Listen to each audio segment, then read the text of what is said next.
Hey everyone, it's Julian. Today I want to talk to you guys about some stuff that I think is really important that not a lot of people are saying when it comes to music production. Before the video starts, check out my website at the top of the description. It's the best way to support me and get the best sounds for electronic music on the market. Plus, make sure to like this video as well as subscribe. Let me know if you want to see more different videos like this.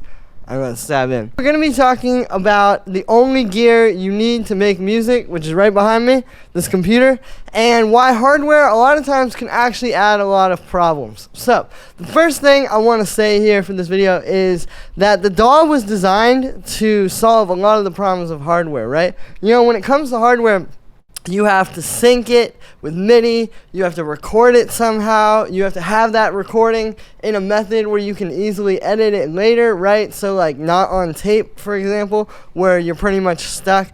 There's a lot of problems when it comes to hardware, right?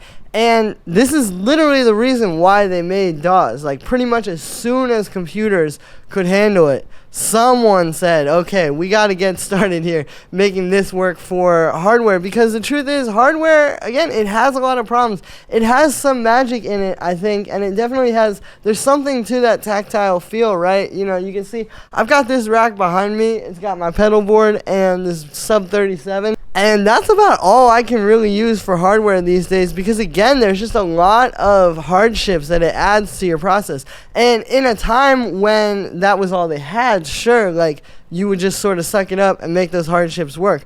But nowadays, when you could just open up Ableton and you have a whole studio fully MIDI synced for you, ready to record, ready to tweak after you record it in easy ways, like I said, not like tape where they have to like cut it and put different takes together and all this craziness.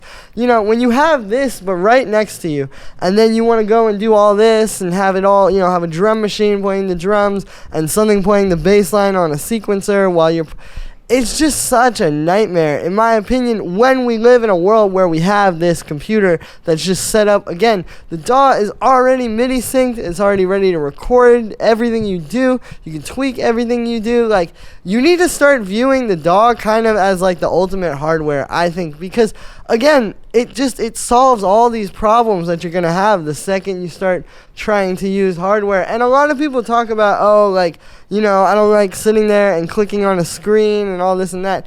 In my opinion, if you just shut up and get down to it and just start working, you know, and don't think about like what you're using and, you know, the method that you're using and how you have a more tactile feel because you could turn the filter cut off. It's like, just start making a track and focus more on the track. I think that's the problem with a lot of this, is like, you know, people want to focus on how they're making the track, like the method of working rather than the actual track that they're making.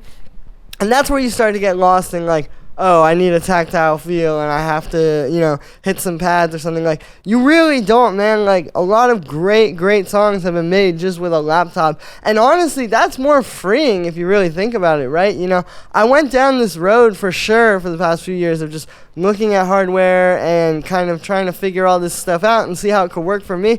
And what I constantly end up back at is just that it's easier to just use a laptop and you can work on the road. You can work pretty much on wherever you are, in a plane, anything like that. And you can make the records that you really feel inside your heart rather than just play around with some hardware.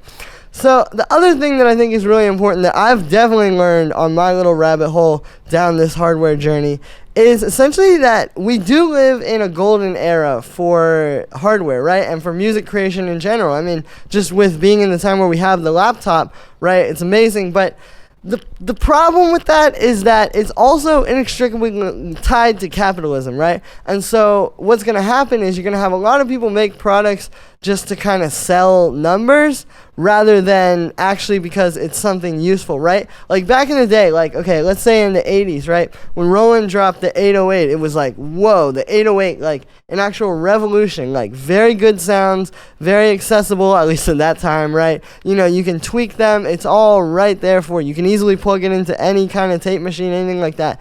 So that was a revolution. And then they made the 909, right? And then Revolution 909, right? Of course, you know, then it's even better. The sounds hit even harder. It goes on to revolutionize even more. So at that time, creating new hardware was actually like making a step forward.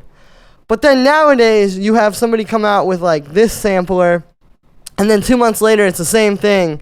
And then it's like another 909 clone. And it's like, you know, even though this is the golden era, it's also like there's kind of a downside to that, I'm noticing. And it's not really a downside, right? Like everybody should be able to get out and get their money and do what they got to do. But as far as like the consumer, and really as far as like making music goes, like classic music that's really, really good, that actually connects with people for a reason more than just what gear it was made on. Going down the rabbit hole of all the new gear coming out right now isn't really helping you. And honestly, if you want to make classic modern records, I think the laptop over there is what you're really going to need. Now, if you have a passion for the industry and you have a passion for following every new thing that comes out, which I think is where I'm starting to fall, right? You know, you reach a point where it's not just about like, is this helping me with music? But really it's just like it's just another passion of yours to follow all that kind of stuff, right?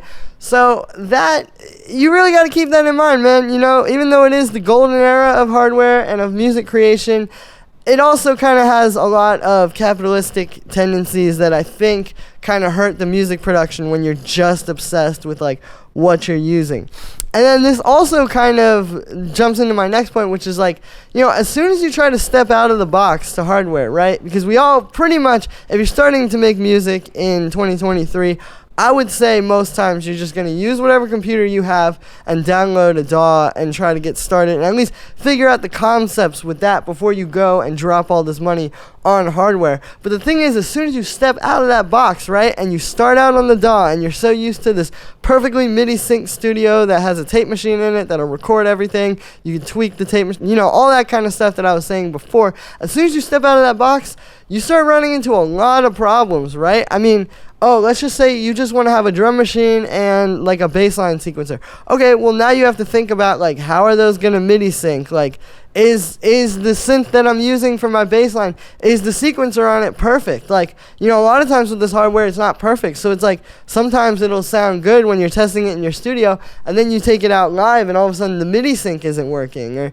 this and that, right? So as soon as you want to step out to hardware, this becomes a big issue. Plus, I mean, I'm just talking about using a drum machine and something for a bass line. So now imagine you want like another synth that has sequences on it and maybe even like a sampler which is going to have samples on it. This is going to be like kind of a nightmare to deal with, and especially if you want to take it out live or even if you just want to switch something out, like it can really be a hassle messing with that stuff. And as far as creativity goes, right, the whole thing is to not have a lot of stuff in the way of creativity. Like you need to have a setup that's just ready to go so that when you have an idea you can make it and you don't have to worry about like, is the bassline MIDI synced because you're using these annoying boxes. I mean, there really is a reason why DAWs were created, guys. And I think a lot of this stuff looks shiny and it looks fun to play with and the video sounds or looks good. But when you actually get it, you have to think like, is it helping the actual music production? And yeah, so that's going to be it for this one, guys. I wanted to talk about something I'm pretty passionate about that I've been really learning about in the past few years as I've gone down this rabbit hole. Hopefully it can help you guys. That's going to be it for this one. Thank you very much. Make sure to like this video as well as subscribe. Check out my website, electronicsamples.com, for the best sounds that will actually take your tracks to the next level. Links at the top of the description. Thanks for the support, guys, and I'll see you tomorrow with another video.